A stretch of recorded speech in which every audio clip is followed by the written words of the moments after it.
Hello, guys. This week I decided to do something a little different. Bring my face back to the camera because I know it's been a while since you guys see my face. Last week episode for me was a little bit deeper for me, and I wasn't sure if I was ready to continue down that path of doing a deep dive into what made me who I am. But then I spoke about being this strong person and standing up, and saying, this happened to me and I'm not my hurt. So if you guys did not remember, last week episode was I refused to become what broke me. So I decided for this week, I'm going to continue down that path and we're going to dive a little bit deeper. And the title for this episode is called I Am Not My Trauma, but I Am Still Healing.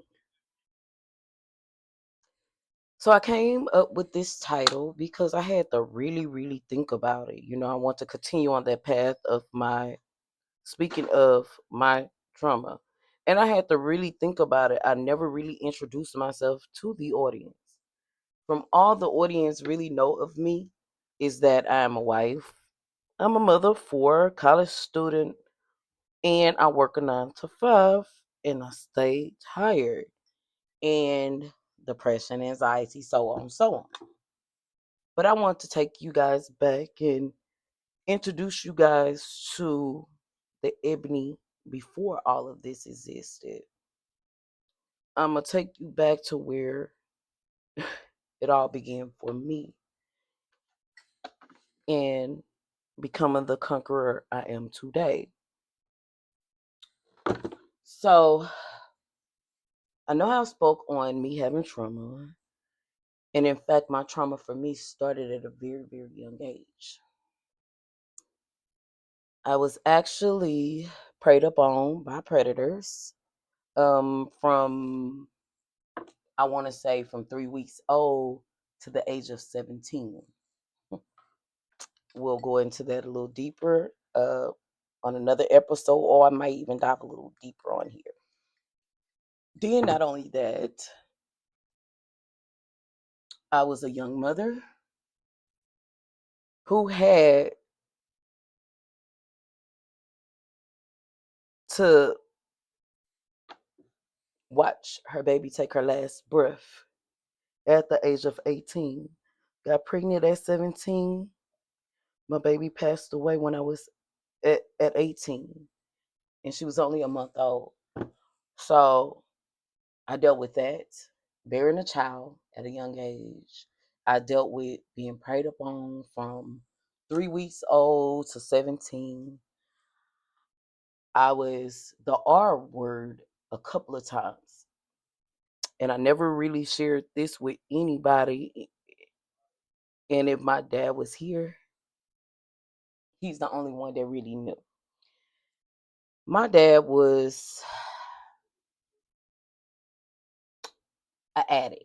He was hooked on crack cocaine since from far back as I can remember, 12 years old, because that's when he married my mother. My dad was also what you call a womanizer. My dad have 20 plus kids. In fact, I'm still in search for the rest of my siblings. But I said all that to say not to bash my father because he always have been in my life. He was financially there, but wasn't there physically. So, and it wasn't his fault. It was the addiction that took over. So with my dad being what you call an addict, he did the best that he can.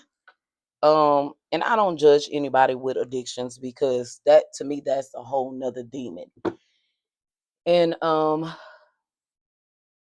addictions can be anything. It can be us eating something that we ain't supposed to, gluttony, anything. So I don't judge anyone with their addiction. That was my dad demon. That was his problem.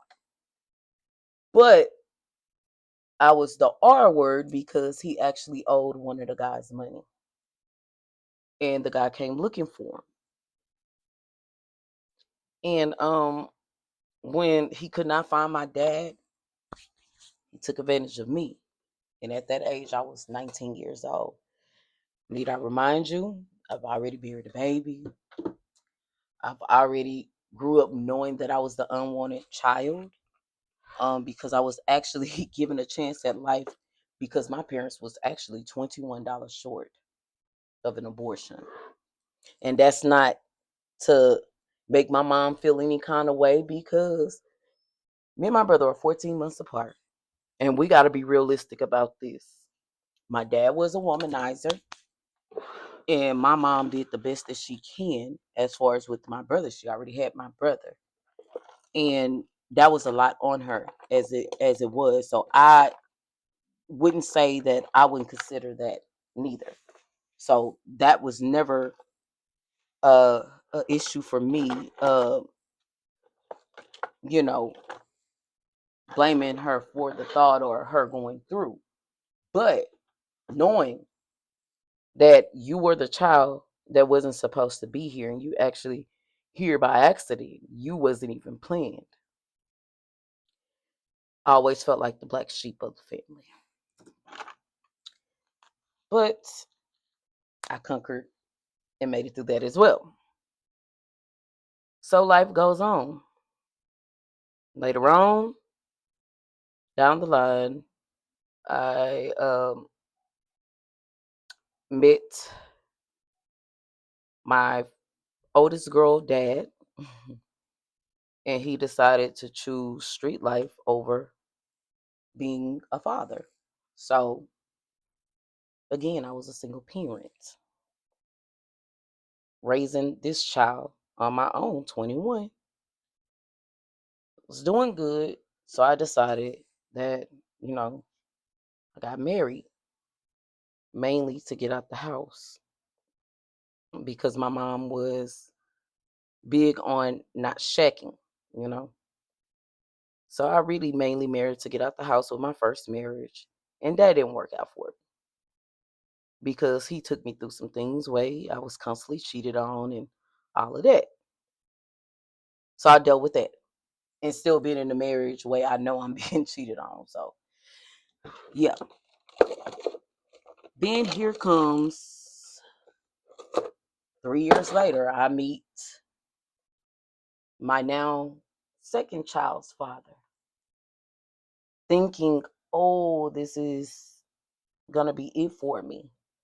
He had promised me so many different things, you know. Life was gonna be easy for us, that he was different. And me being green, because I was sheltered a lot, I believed him. That lasted all of 2.5 years, because that's when I actually walked away after getting pregnant. Um, Me and him did the do for the first time and got pregnant the first time. And didn't know that he was really abusive. He beat me, tried to kill me, and that lasted all of 2.5 years before I finally gained the courage to walk away. So, and I'm not going into deep dives in this. I'm just trying to catch you guys up with why I believe I am a conqueror. Because with all of these things happening to me, I still don't let it affect me this day. I'm still pushing, I'm still going. I still feel like I am that conqueror. So it's several times this man could have killed me, but thanks to his mom, she helped me get away from him. So, and I still respect this woman to this day and have so much love for this lady because she put her life on the line for me, you know, and then not only that, she helped me get away and she took some of those blows. And I really thank this lady to this day. And when I got away, I never went back. Fast forward, thought life was gonna change. Because I had this notion in my mind that I never wanted to be alone. I didn't like being alone. So that's when I met my next then husband 3 years later. And yeah, things didn't work out. Ended up having two kids with him, and he became a little abusive and controlling and all the above. But again, all this is what molded me into the woman I am today.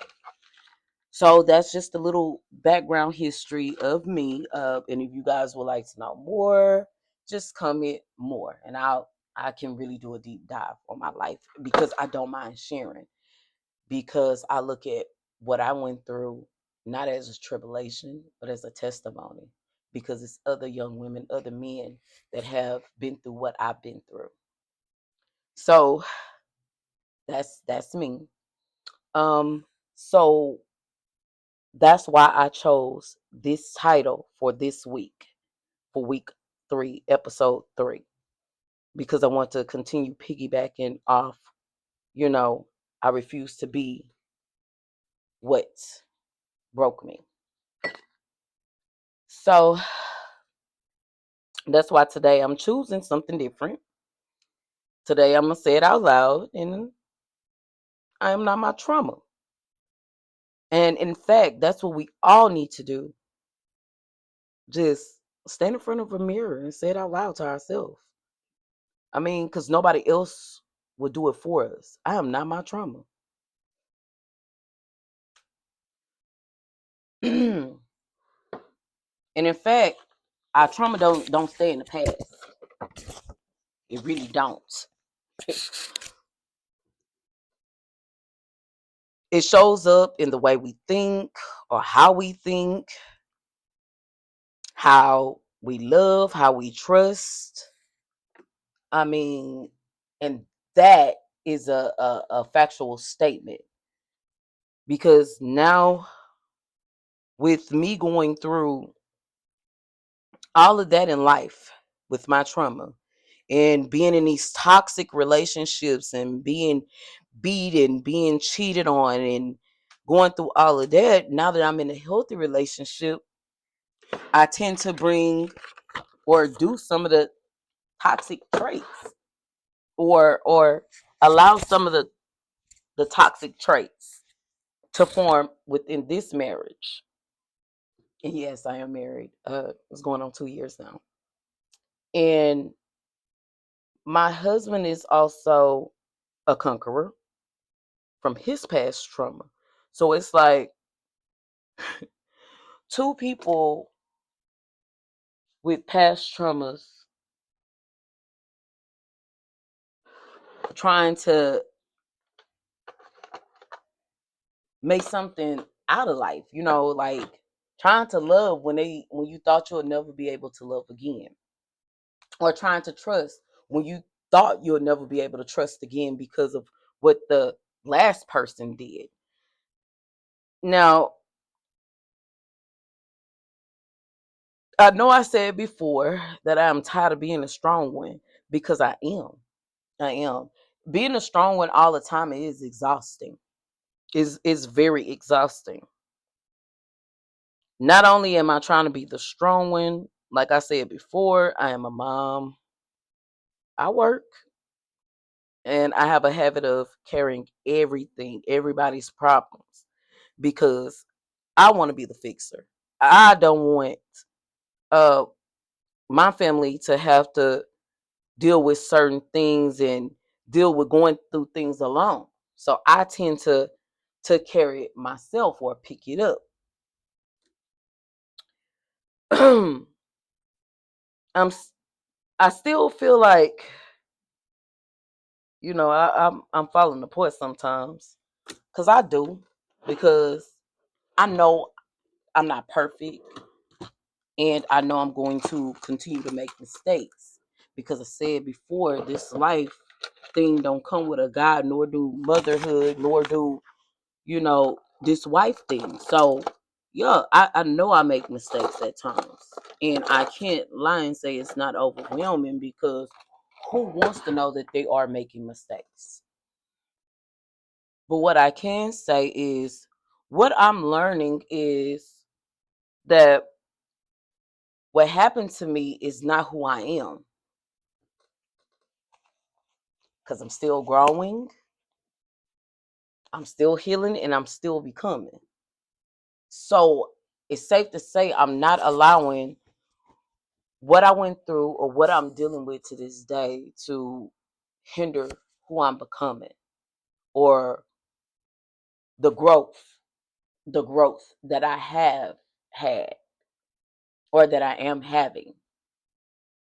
So if you guys ever felt like your trauma defines you, I need you guys to hear me. You're not your trauma. You're not your trauma. I am not my trauma. The strongest friend is not their trauma. And whatever you're carrying, you don't have to hold it in because healing begins when you get honest, when you become honest with yourself, with the situation, and call it for whatever it is. So please stop trying to carry it alone and bring it to the table. Let's talk about it. Let's encourage one another. Let's make a growth plan, whatever you feel like that will help you get to that next level or get that next, you know, ounce of strength. Let's table it. Let's talk about it.